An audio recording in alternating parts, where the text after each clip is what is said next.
We are in Michigan at the GraveDigga's garage. Over there, that's one of my dream cars. It's like a journey. Journey, to get to the pinnacle. That's a 69 Charger. Can I say badass on camera? Yeah, I can. That's badass right there. And when you look at it, oh my God. When I go down the street, everybody's like, oh. I mean, all the way till I get down. And I'm looking, cause you know how them fine girls, they be walking, and you know the guys be looking at them, she bouncing the big booty around and stuff like that. And the fine girl knows, she gonna know you watching until you get around that corner. That's how I be in that car, man. And he got a fat booty too, so that's a bad man right there. 69 Dodge Charger. Got him souped up, stroked out, ready to go. And this car has its each car has its little subtle things, you know what I'm saying? Like, I took the door handles off. Put the Corvette handles on. So I know this is my car. If I get hit in the head and I can't remember, I know this is my car. and a pile of difference. I got the GraveDigga strapped across the back, with my signature skull in there. So I got the GraveDigga strapped across the back. It's a beautiful looking car from the back. Awesome. This car here, the interior. I love the interior in this car.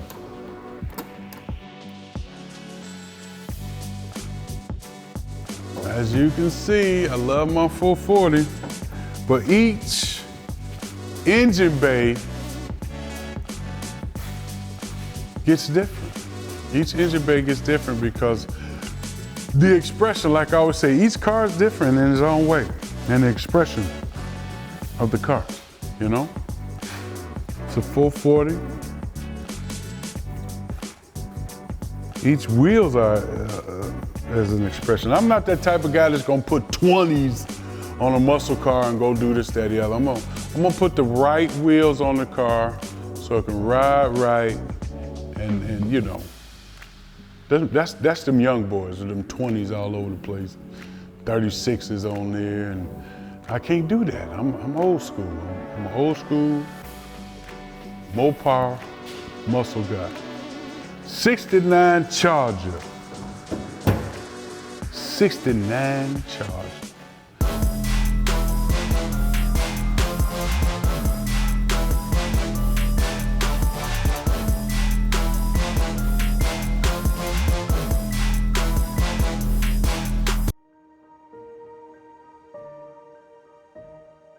Welcome back to the Legends Corner.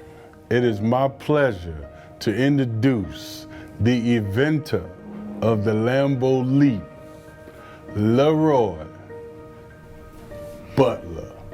How you doing, LeRoy? Doing good. You know what, man? Just too professional. I know. I know. You know what, man? I'm gonna say this, man. It ain't too many people I love.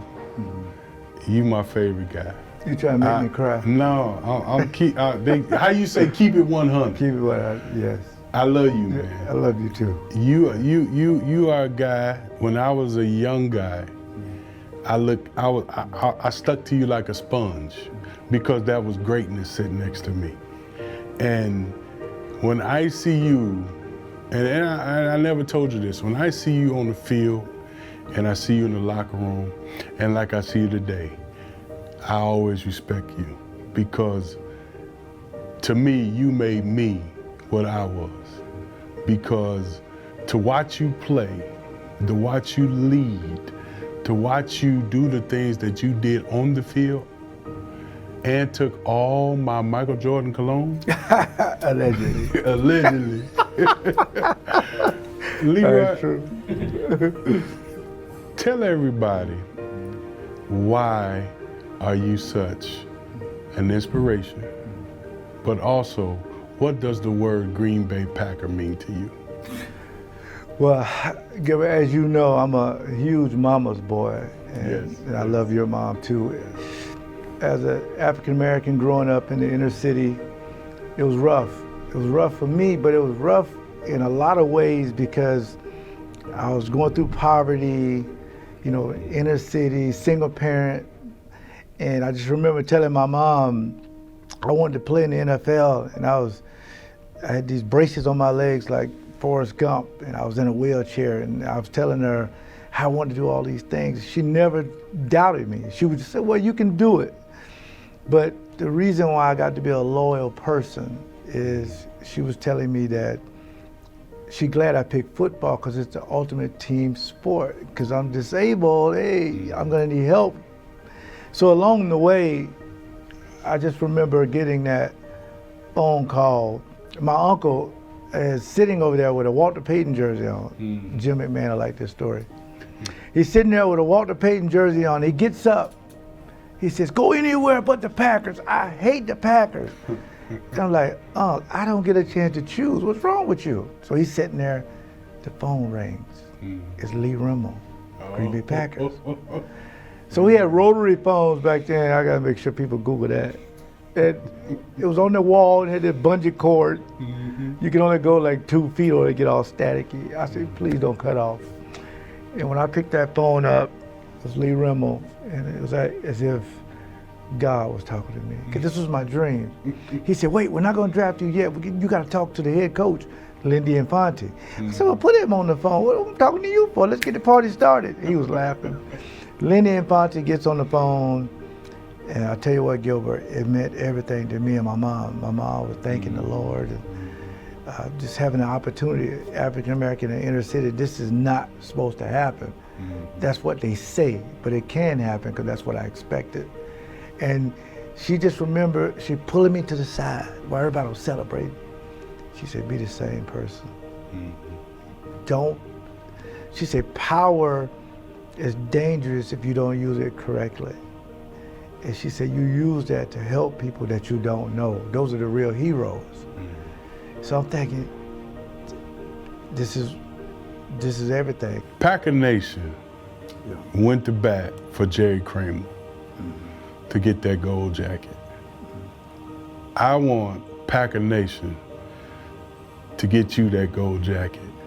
But on that day, LeRoy, all them years from the struggles from Florida and all that stuff to that point, what will it mean to you when you don that yellow jacket? It'll be emotional because if you're a parent that's dealing with a young lady or a young man with special needs, as my son, and you know my son, LeRoy Butler IV, he's a 10-year-old kid with autism. He may never do the Lambeau Leap, but saying when he was 4 years old, saying the word daddy, to me that was like doing the leap. You know, being potty trained, you know, eating by yourself, communicating.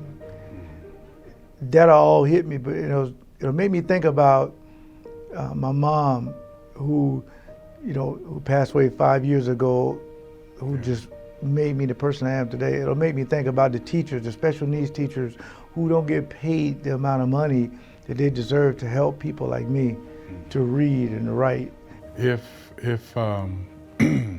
excluding the Super Bowl, what will be your favorite moment as a Green Bay Packer? Can I have two? Okay. Oh, please. You LeRoy. Yeah, please. Obviously, one of the best ones was beating Carolina, because I don't know how the impact of the fan base understood how I saw a poster up and it said, 30 years of misery has ended. We're going to the Super Bowl. To me, that was impactful. I was like, oh, they won the first 2 Super Bowls and it's been a drought.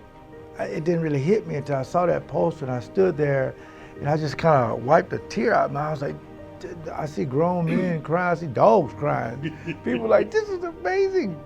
I mean, this is title town. The trophy has Lombardi's name on it, but 30 years. But my other one, it had to be doing the leap, because it's 17 below zero. I didn't know it'd get under 32, I really did. It was freezing, And I remember Mike Holmgren saying, if we ever got a fumble, interception, don't lateral the ball. Right. Don't do that, because you guys are gonna fumble it and they'll get it back.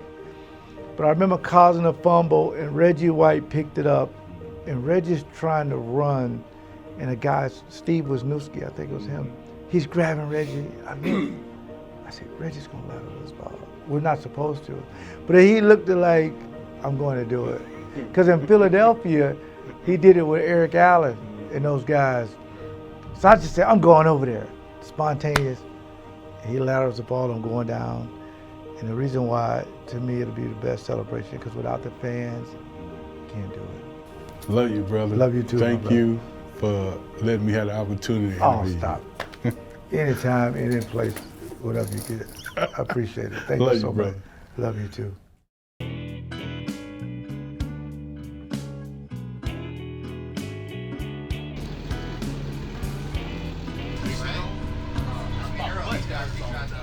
We are on the bus, a school bus, with the bus driver. Bus driver, what's your name? Mike. Oh, there's a ass of mics around here. We are going to Great River Harbor. We're going to take a couple boats.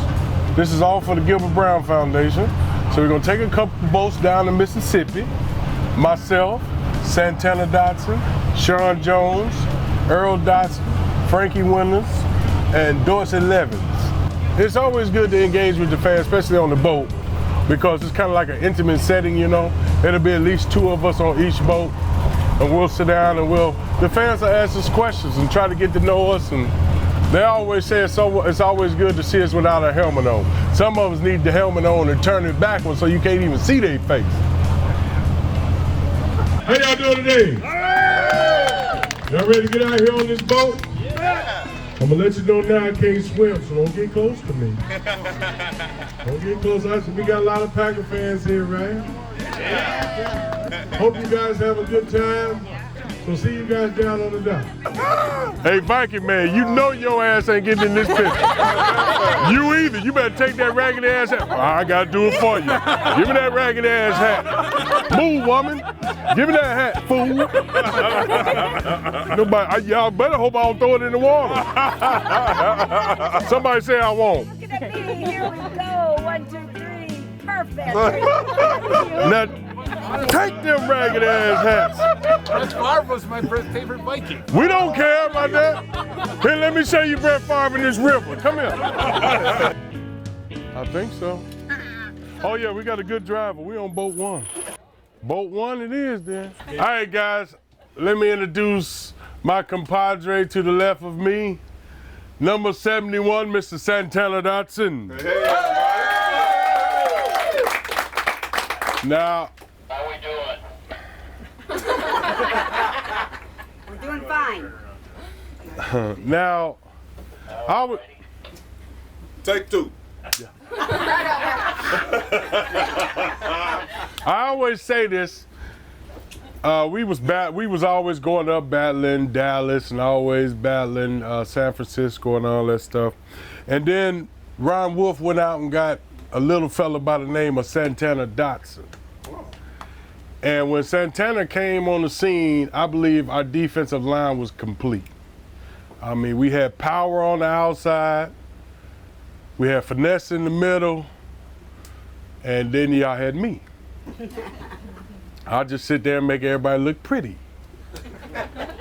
But I think having Santana coming to our team was the shot in the arm that we needed, because it just made for some reason, just made our whole defense complete. So when you look at from that point to this point, to the Super Bowl, I think Santana was one of the adjustments that we needed to get there and win the game. So give it up for Mr. Dotson.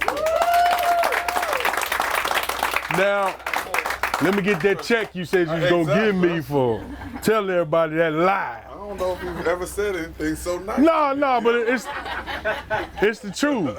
It's the truth. I mean, if you look at it, it's the truth. It's the truth. I mean, thank you, Gil. I mean, that's one of the most heartwarming introductions you've ever given me, you know. But going back to that, I recall talking to my agent the year before, if you remember, you guys that went up to Dallas. Anybody might remember that game. They went to the NFC Championship and lost to Dallas in Texas Stadium. And I was watching that game at home. And very rarely do we get what we wish and hope for, right? So I'm talking to my agent. I'm going into my free agency year in Tampa. And I'm talking to my agent. I'm like, man, they're really close. And all they need is an inside three technique. And that's my position, right? That's all they need. They had a three technique like me, they'd be in the Super Bowl, you know, the next year. And lo and behold, evidently Ron Wolf felt the same thing, because Monday after you guys lost that game, Ron Wolf was calling my agent, you know, to bring me in for a visit. So it was great, you know, and I, you know, me being my 24-year-old self, I'm like, we're going to the Super Bowl. And the first thing the D coordinator told me was like, Fritz Sherman, he was like, Santana, there is no logical next step. You know, we've got to climb that mountain all over again. So with that being said, it was the challenge was getting back and getting over that hump of the NFC Championship and getting to the Super Bowl. So it was a great ride. But I recall sitting at home saying, man, if they call, I'm going.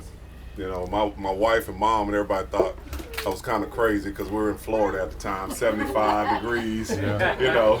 And she's like, Green Bay? I'm like, yeah, I know it's 14 degrees, but trust me, we're going to have a good time. And that was a warm day. So, yeah, so it was one of the best decisions I made. So it was awesome to be here.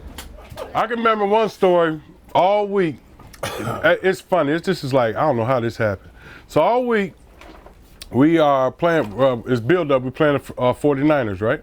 So we had a guy on the team by the name of Keith McKenzie. Do y'all guys remember Keith McKenzie? So all week, Fritz has been telling him, what Fritz been telling him? Stay outside, because you know Steve Young is cutting up there. You know he gonna take it on the goal line. He gonna take it. All week, Keith been saying, yeah, okay, I got you. So lo and behold, we in the game, right? We on the goal line. Third and goal. You know, I'm getting down in there, Santana, we gonna stop him. So we bust through the line, right? All this confusion, people laying on top of you, but I got a little hole right in here. And Santana got a little hole, so we looking at each other just laying there, right? And we trying to pay attention to what's going on. Where was we at? We was in Green Bay, right? Yeah, we were in Green Bay, Monday night game. Yeah, we laying there, we like, okay, we don't hear nothing. And then we hear the fans go, oh! God. So Santana looked at me and said, Keith must have went inside. And I said, baby boy, I think he went inside. So by the time everybody got off of us, we look over at Keith, and normally you run off the field, you know, Keith took a wide angle, because he didn't want to go by Fritz, because I can't say it while we filming, but he cussed him out. He sat down, then we got there and cussed him out. Stay tuned. We'll be right back after these messages.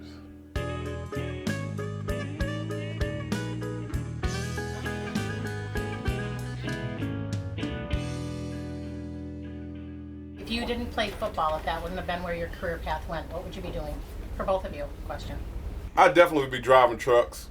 Yeah, I was like a Convoy, Rubber Ducky fan. Do you remember those movies? Yeah, Smokey and the Bandit. So I grew up on all that stuff. So I definitely, if I didn't play football, I'd be driving trucks, without a doubt. Well, I'm a fatty, so I would have been a chef. I like cooking. I like feeding folks. So I probably would have been a chef or something like that. Guys, I remember one time I don't know, I must have pissed somebody off. So I had 3 or 4 fat offensive linemen just hitting on me. Just beating me down, and I'm like, my homeboy's gonna come in a minute now. They're gonna come in a minute now. And you know, you can tell certain things, and look at Santana's hands. You can tell them hands anyway. So all I heard was, get off my homeboy. And I look up, and that big old head come down on him.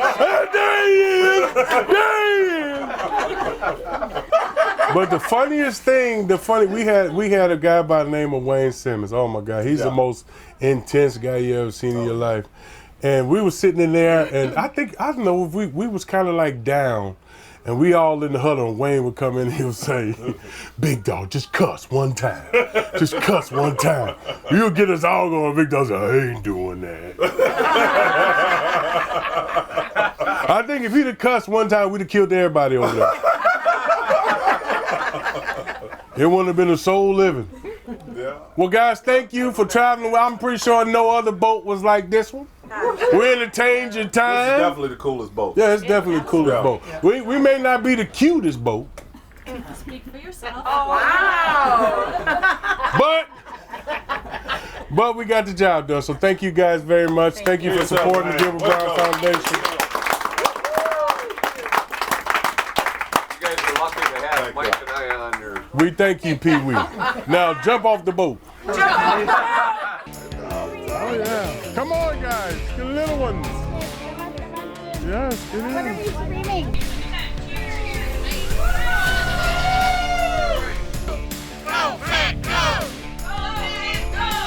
What is he shoveling? Snow, I guess.